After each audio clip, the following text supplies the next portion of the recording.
Hello, folks. I'm David, and this is From the Hip podcast.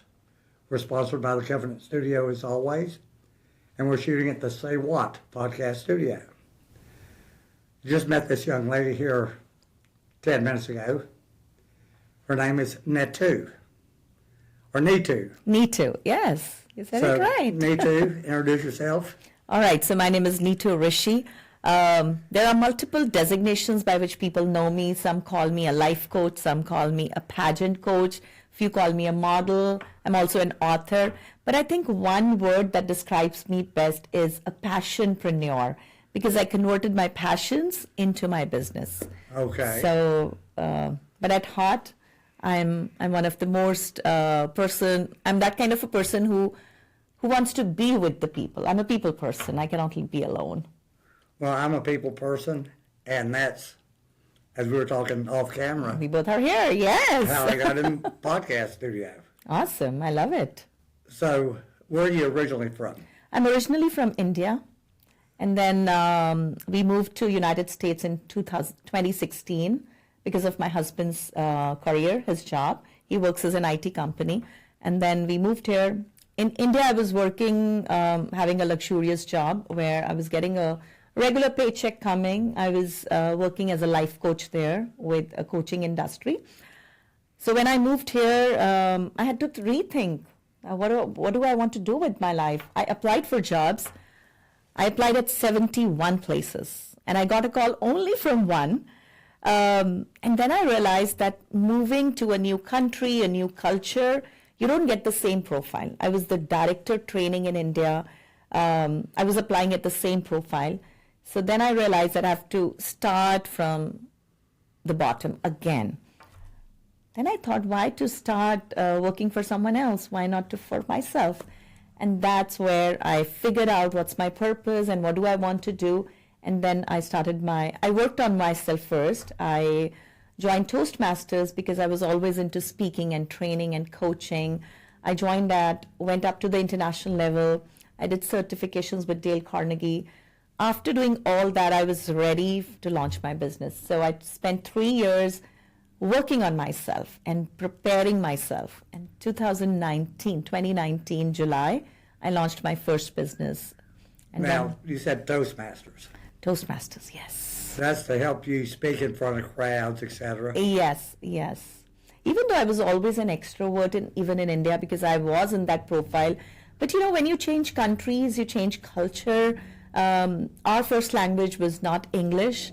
So I had to ensure that when I'm talking or I'm training or coaching someone, I have to make sure my thoughts are, being taken the way I want to present. So I polished myself, I would say. Have you, to me, every Indian person I speak to, I'm from Texas. I speak slow. I hear slow. And people from India speak a lot faster. Yes, they Sometimes faster than my hearing. Yes. And have you noticed that? I have. Have you intentionally slowed your speech down? I do. Do you? Because being a speaker, being on stage, in fact, when I coach students, especially from Indian origin, that's what I do. I coach them I tell them, don't start working on your accent. Work on your communication. Work the way that others can understand what you are trying to explain. Well, and Indian people are not as bad as Asian people on speaking fast. I mean, it's unbelievable to me how fast they can speak sometimes. And only Hispanic people, when they really get mad, I mean, they're Speedy Gonzales. I think it's all about the upbringing, where you're born and the kind of area you have been raised. Of course. So you learn that way. It comes, and then the genes, wherever you're born. But yeah, learning never ends. I believe you have to just keep learning. It's Adapt yourself. It's based on the area you're in. And I've always been in Texas. So always lived here. So we do speak slow. Yes. I love that. And well, Sometimes my wife gets impatient with me because she's a Yankee Okay. and she speaks a lot faster than I do. Mm-hmm. And so it's like, hurry up, spit it out, spit it out. So you were telling me you were a tomboy. Yes, I was. And tell everybody how you got into modeling. So I call myself an accidental model. It happened, I was in India, having my corporate job. Weekends were spent at home. One of my husband's cousin, she had a hobby of photography. She had just started. She has her camera and we are just sitting around talking to each other, chit-chatting. And when someone has developed a new skill, they just want to keep doing click, click, click. And she just clicked some of my pictures and she comes and says, hey, your face is very photogenic. I want to do your professional photo shoot. And I said, what? This is not me. I don't know anything about makeup or anything. And for me, especially being Indian, for us modeling didn't mean like wearing, it always meant that someone is wearing short clothes and exposure of the, your body or something. That was what we thought because Indian culture is a little conservative. She said, you don't have to worry. I will do your photo shoot in your outfits. I said, I want pictures which I can show to my family. I want to take pride in showing that, hey, this was the pictures that I got done. She said, you don't have to worry. Facebook friendly. Yes. And then she invited her makeup artist and the makeup artist did the magic. Earlier I said, oh, is that me? And then she kept taking my pictures. You won't believe she took 240 pictures. That's nothing. I know, but at that time, for a person who has never done that, it was too much. I was overwhelmed, and she kept taking pictures. We did in 5 outfits. It took the whole day. She messed up my whole home, setting up the things and here and there. And then after a week, she gave me the pictures, and she gave me only 7 pictures. I said, you spent the whole day. She said, these are the best ones. But when I looked at the first picture, I just fell in love with myself. I said, I love myself more than ever. I think that's how it started. It was the turning point maybe in my life. Then I posted that picture on my socials. I remember there used to be a platform called Orkut before Facebook. I posted there. Someone approached me that, hey, I've started my brand. I want you to be in my catalog. And then it was never ending. It became my lucky charm. And, I just started getting assignments and projects. And this was in India. But then in 2016, when I moved to United States, I participated in a pageant. And here I am today. I am coaching models. I'm coaching pageant girls. I model. I travel the world. So 7 years. 7 years, almost 8 years, I would say. But then officially I launched my business with the same concept that love yourself by the name Fly, which means first love yourself. Okay. Where I coach people, and it's a modeling school based in Dallas. You're the second modeling school owner we've had for a podcast. Oh, yes, I heard that. She was from Mesquite, right? She's in Mesquite. Yeah, I heard that podcast. Yeah. It was very impressive. Was it Bella Modeling? Bella Modeling, I think, yeah. Bella Model Academy. Yes. So where's yours located? Mine's in Little Elm. Little Okay. Elm in Dallas, yeah. DFW. So y'all are on opposite ends of Opposite Dallas. area, yes. And now I saw on your Facebook, you were Miss India or something? I'm former Mrs. India Universe. Okay. I represented India at the Mrs. Universe platform in 2023, 2 years ago. Cool. Yeah. How'd you do there? Oh, it was amazing. It was a very different experience. As I said, I started my journey when I came to US as in pageantry. I didn't win the first one, but I decided I want to keep on competing, not for the crown, but what you learn when you are in the pageant, because you come out of the comfort zone, you push your limits to be the best, right? Whether it is self-care, your fitness, the way you style yourself, everything. I kept participating every 2 years, and that was after, I would say, doing 5 pageants. I won this title, Mrs. India Elite Universe. Well, congratulations. Thank you, thank you. We have a young lady.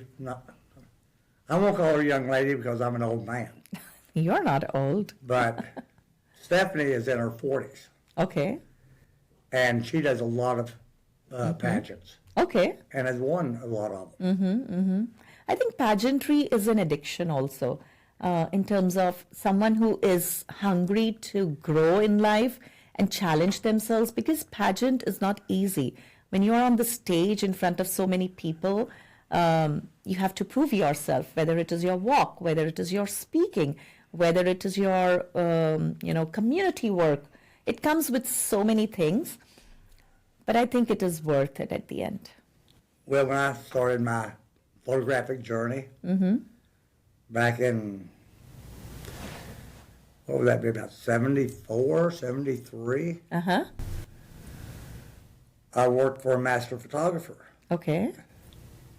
And now I'm 19 years old and fresh out of a photography class in college. Wow. And he hired me to open another studio for him. But we shot a lot of pageants. We shot the Miss Texas pageant, the Miss HEB, the Miss Fort Worth, the Miss... And you said you have 52 years of experience in photography. I've been around photography for 52 Wow, years. half a century. That's a lot. She made me sound real old, didn't she? No, Real it's not about being old. It's about creating that legacy. It's been years. You have been doing that. You know, when I work with students, what do I ask? What is that one passion that you would continue and keep doing even when you think you're old? I mean, for 25, 30, 40, 50 years. And when they come out with ideas, I said, that's what is passion, which doesn't make you tired. So that's what I meant to say. You have created a legacy. Well, I may have created a legacy. I'm not creative at all in my photography. There's a lot of creative photographers. And that's the joy of being in a studio, is I get to meet a lot of Right. really, really, really good photographers and help those that haven't reached a certain point yet. But it's been fun. It's fun, yeah. It's Because you been love fun. it. I love business more, Okay. which when you said, create a legacy in what I love, thought, well, yeah, but I like fishing more than photography. Okay. But I really love business more than either one of them. And I've got an inquisitive mind. And so any business, I want to know more about it. Right. What caused somebody to start it? What gave you the idea? How big is it? All right. All kinds of things. And it's interesting. It is. It's very interesting to know. I love to listen to stories of people because I am a storyteller. And then just the simple stories, sometimes people say, oh, I've not achieved anything. I say, but still you have a story to share. And I can learn from that. If you make it from yesterday to today, you've achieved something. Exactly. I believe in that. Yeah, because you never know what's going to happen tomorrow. Case in point, the gentleman I was talking to when y'all came in, Roger. Roger has done a lot. Okay. And he's been in the World Triathlon Okay. for the past 4 years. And that's the highest level you can get. He competes at the highest level. Okay. And here 2 months ago, he got sick Oh. and nearly didn't make it. This is the first time I've seen him in over a month. And he's moving slow right now, Okay. trying to get his strength back and everything else. Hope he gets better soon. Well, but he made it to today, so that's the good part. So what's next for you? What's next? Okay, so when I started this business, you become comfortable. It becomes an autopilot for you. I host an annual event because it became a purpose besides business. I also wanted to build it around a purpose of when I'm helping people. So I started doing it an annual event by the name again Fly. It happens every year in April, where I was raising funds for a charity also. So all my students the entire year when I coach them, I did this annual event where I'm giving them the first stage. And after that, they're ready to fly. I mean, they're ready to partner, go for New York Fashion Week, Paris Fashion Week, wherever they want to go. So this year it's going to be our season 5. But then last year I thought now it's pretty established in Dallas. How about I take it further? So I decided to take my students to Vegas Fashion Week. Then we did LA Fashion Week. Then we also participated in Dallas Fashion Week. And this year, so last year it was spreading in the United States. This year my goal is hopefully to take it to Paris and hopefully Dubai. Let's see. Oh, really? Planning to take it global. So everything is fashion related. I've got 2 business. The first one is where I'm a life coach. It's by the name The Success Door, where I work with kids and adults. For kids, it's mostly about public speaking, leadership, entrepreneurship, helping them become published authors, or preparing for internships. Then for adults, it's mostly time management, productivity, goal setting, resume building. So that's my first business. This fashion business, earlier it was like a hobby, but then when I thought I have to give my 100%, you get motivation. As you said, you are interested in business. You have that curiosity in you. For all of us as humans, we need a motivation, So I launched this as a business, Fly Showcase. So now these are the 2 of my full-time business, full-time babies that I take care of. Are you a designer also? I'm not a designer of clothes. I'm a designer of people. Okay. I design people.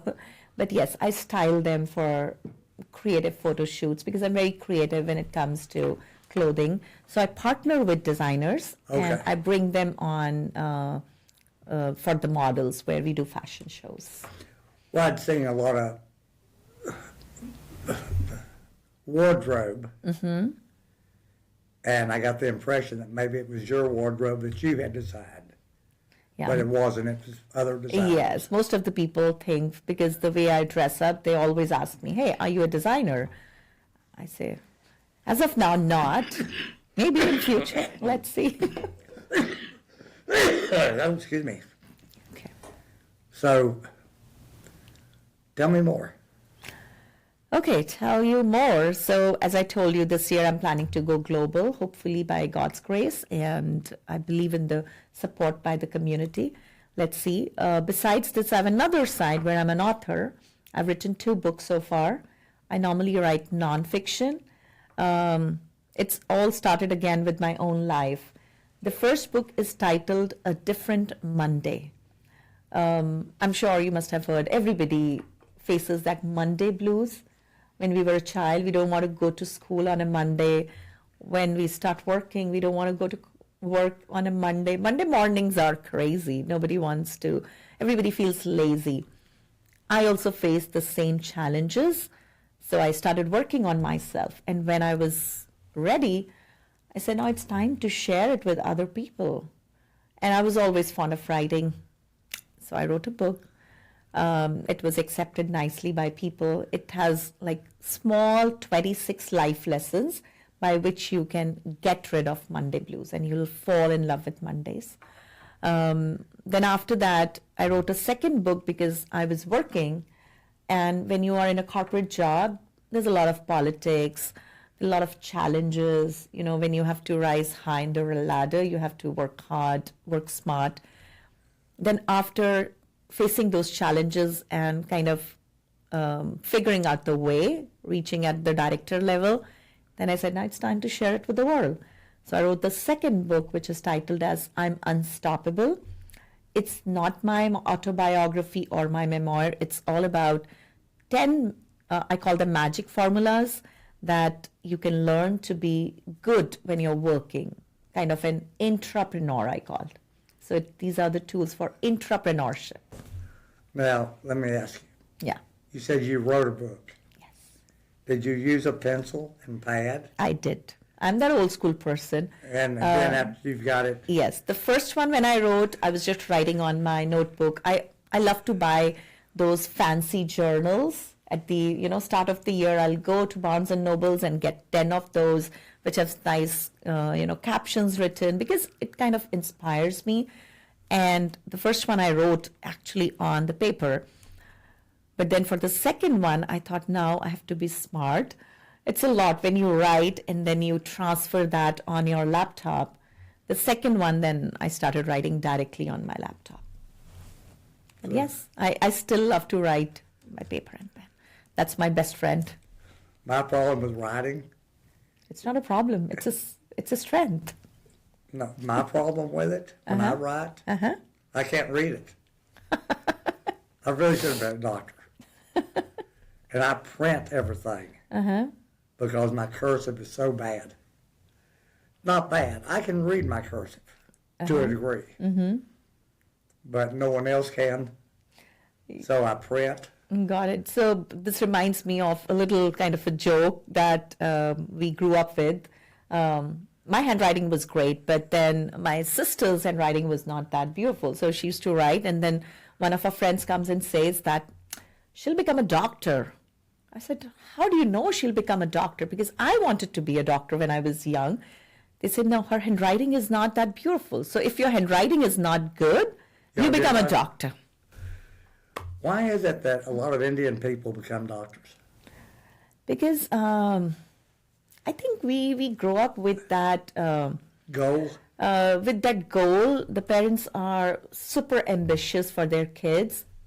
I remember growing up, we had 3 options. Either you become a doctor or you become an engineer. There's no third choice. Otherwise, you are failure. Literally, I've grown up listening that. I wanted to be an interior designer or maybe a fighter pilot because I wanted to do something adventurous, but I was good in my studies. So my dad and my mom, they wanted me to be a doctor. They kept trying. I kept trying. I did not become a doctor. But that's okay. I was guessing the culture in India pushed Indian children to become doctors, engineers, something in now cyber world. Right. But now I think things have changed. It was earlier days because it was more of conservative. And for females in India, it was considered that a female has to take care of the family, cook food. So if you want to pursue your career, either you go in a teaching job where you go in the morning, come back by afternoon so that you're there for the family. So something like those. But now I think things have changed a lot. Indians have come out of that conservative culture now. They are way too advanced in terms of their thinking. Now when I work with kids or adults, and especially Indian parents, they are very comfortable. They want their kids to follow their passions. So things have changed now, and I'm happy that, yes, things are changing. As long as it doesn't change too far,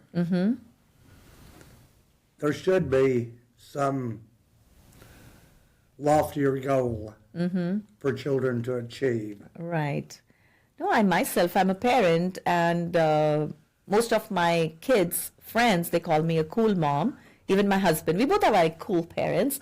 Our kids, we never forced our kids to do something that you have to be a doctor or you have to be an engineer. We said do whatever makes you happy. That's more important, because at the end of the day, money will not buy you happiness. And both my kids, my son is a business analyst, and on the side, he's a fashion photographer. He does DJing because that's his passion. My daughter, she works as a tech manager in a coding institute, but her passion is dancing, so she does dancing as well. She teaches dance. So everybody follows their passion at our home. So we are like a happy family. Her daughter's here. Yes. And so when she says some of these things, I look over at her to see how she's taking what Mom's saying.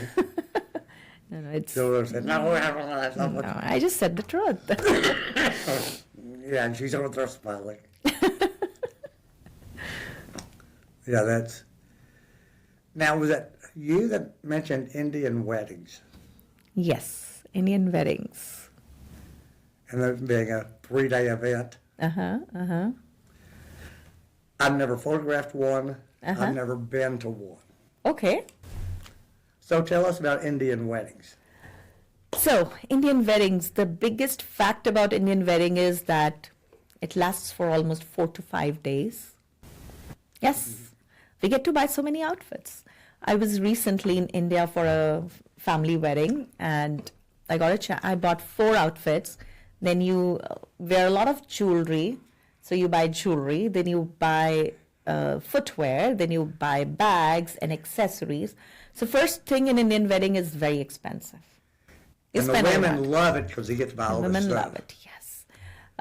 The second thing, there's a lot of food.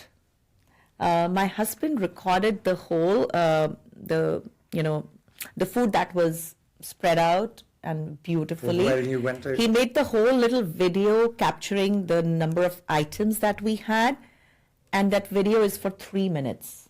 Now you can imagine how many food items were there.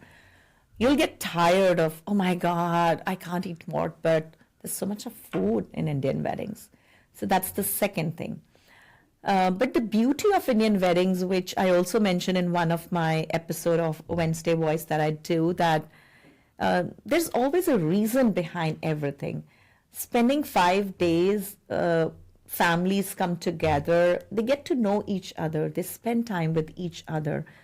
I think they get the best of it. And Indian weddings are not a union of a boy and a girl, it's union of 2 families. That's what I wanted to hear about, Yes. because that's what was Yes. so interesting to me. It is. Was there was a lot of the purpose is not for the couple, but for the families. For the families, yes. To blend. To And blend. get to know one another. Yes, yes.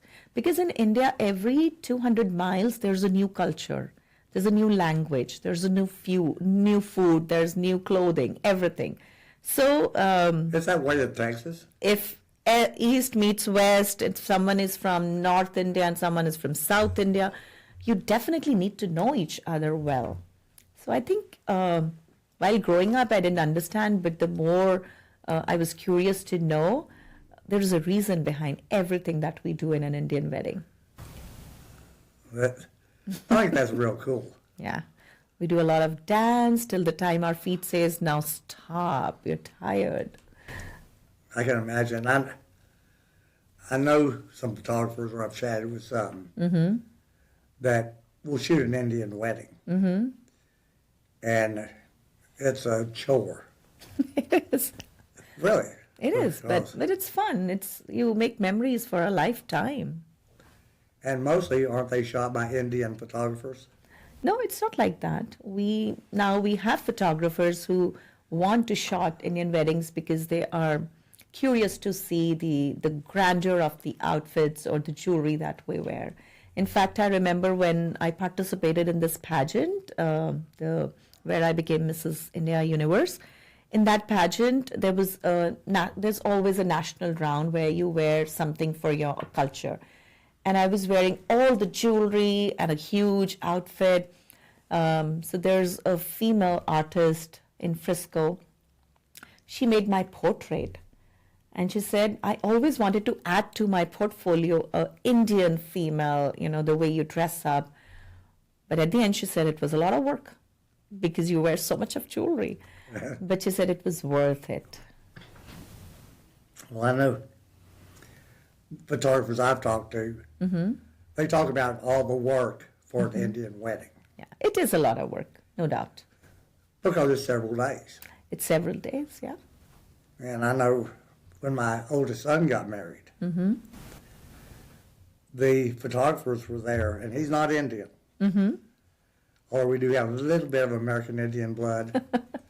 But they did videos of them a day or two before the wedding. They interviewed the parents. Right. And then for the wedding itself, I think we had 2 videographers or 3. Okay. And 2 photographers. So it was well staffed. Very nice. And it was a big wedding. It is. It is. Yeah, they had. But I think I like all the cultures. Last year was my 25th anniversary, so I wanted to do it American style. So I wore a complete white outfit, and I enjoyed that culture as well. So I think all cultures are beautiful in one or the other way. So your 25th wedding anniversary? It was last year, yeah. Well, congratulations. Thank you. My first wife kicked me out at 25 years. No, I'm serious. We like 3 days being married 25 years. Okay. And rightfully so, she divorced me. I wasn't a very nice person back then. I had more problems than I have now. I think it's all about how you align the partners. Nobody is bad. Everybody is good in their own ways. But it's how you align your goals or your thought process that brings two people together. And that's Well, she got tired of being married to a selfish, self-centered alcoholic that took her for granted. Can't please some women, you know. you can never please a woman. But no, I wasn't that way. Don't drink anymore, but still selfish, just not to the degree I was. Still self-centered, but just not so bad. So I'm improving. Yes, you're working on yourself, and I'm sure it's not selfish. It's more on maybe you were overambitious. You were working on yourself. You had No, dreams it to was- achieve. No? It was all about me. Whatever I wanted. I was selfish. Extremely. And not in a good way. But hey, y'all made it 25 years, over 25 years. So congratulations. How'd y'all meet? It was good. I said, how did y'all meet? What is it? How did I meet my husband? Yeah. It was an arranged marriage. Was it? I was gonna ask. Yes, it was an arranged marriage. My parents found that guy for me. We were asked to talk to each other and figure out that Blind date. do we want to get married? And then I spoke to him. I asked him just 3 questions. The first was that I want to make a career. He said, yeah, definitely. I'll support you. I said, I got married at the age of 22, so it was pretty young. I said, I want to pursue my studies as well. He said, yes, I'll support you. And the third was that I wear what I love to wear. I don't want someone to tell me that, hey, don't wear this. But I'll make sure that I wear something which is graceful and in our Indian culture. I'll not wear something which is awkward. He said yes to all the 3 questions. So I have no reason to say no. But today I think, yes, I'm lucky to have him. He's amazing, very supportive. Is what you requested or told him, is that unusual in the Indian culture? It's not like that, but it was just my desire to ask him. I wanted to see that my partner can be my friend more than just being my husband. And then my in-laws, they are very broad-minded. They come from a very nice culture. So I think it just synced well together. My brother, my sister-in-law, my mother-in-law, my father-in-law, everybody used to support me while I'm studying. My mother-in-law will cook food that, okay, go and study. I'll take care of, the cooking part. So you need that support and love when you come from a different family. So pretty lucky, I would say, in that. I think maybe instead of arranged marriage, you need to say it was a blind date. I don't know. I mean, Your parents? I wanted, if I had time, I would have tried to go for a love marriage while coming. We had a 45 minutes drive, and I was talking to my daughter, and I was talking about this only, that I never got a chance to find a guy for myself, but I have no regrets, no complaints. I'm happy, that I found this guy. My parents found this guy for me. So I'm happy. That's a blind date. See if they found him. Mm-hmm. They introduce you to him. Yes. It's a blind date. It is. So how old are your kids?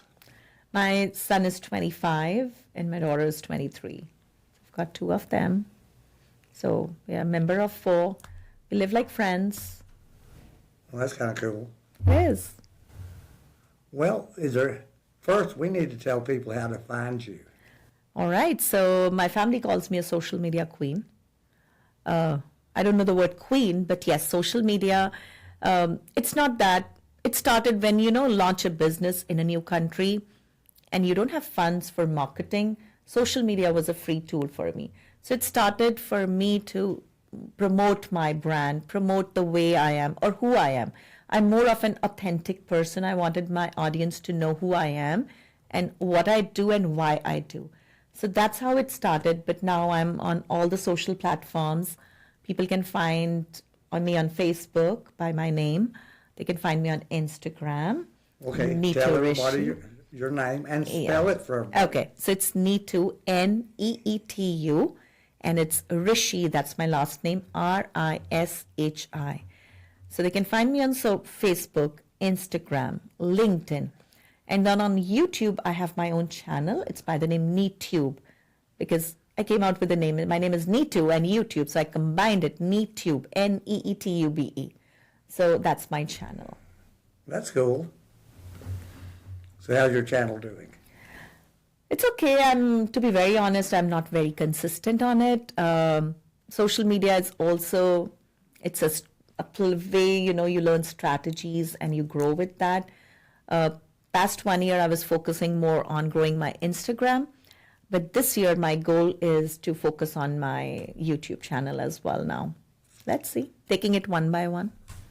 Since I'm a newbie, less than a year in the podcast journey, and we're on YouTube, Spotify, TikTok, Instagram, X, Facebook, of course. The general consensus is the consistency. Consistency is the key. I know that. And so I actually hired somebody to help me post because I have a busy life. Right. And I'm never at a computer. I have to make an appointment to get at a computer.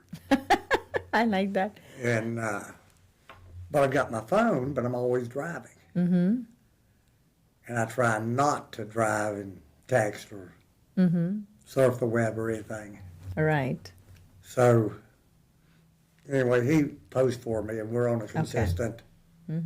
Clips go up every day Very nice. on all the platforms, and then a full episode airs on a Sunday Okay. afternoon Awesome. on YouTube and Spotify. That's great. So I don't know if it helps, but at least people know where to find us and when. Awesome. Yes. Okay. It's about the consistency. Exactly. Well, I'm consistent in my life. Get up the same time every day, do the same thing every day. Up from any time during the day, everybody knows where to find me. Right. So, well, anything else you want to tell our audience? I think that's it. It's just a pleasure to be at your studio and see the beautiful location, meet you, know you. I think it's wonderful. Well, thank you. And folks, I guess that's it.